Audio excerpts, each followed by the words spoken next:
की तरफ रुजू करेंगे।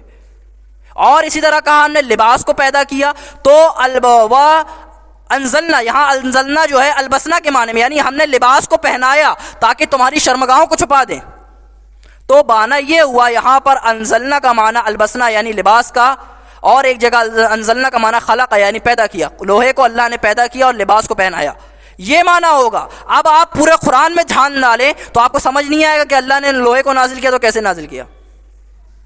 दूसरा एतराज़, अब हम ये कहते हैं अल्लाह रब्बुल आलमीन ने कुरान में बार बार ये बात कही है कि अक़ीमुस्सला व आतुज़्ज़का, तुम नमाज कायम करो, तुम ज़कात अदा करो। अब नमाज कैसे पढ़नी है, कितनी तकबीरें होंगी, कितनी रिकतें होंगी, कितने सजदे होंगे, कितने रुकू होंगे, कितने बार बैठना है, कितने बार सलाम फेरना है, कितने बार तशहुद में बैठना, कितने बार क़ियाम करना है, ये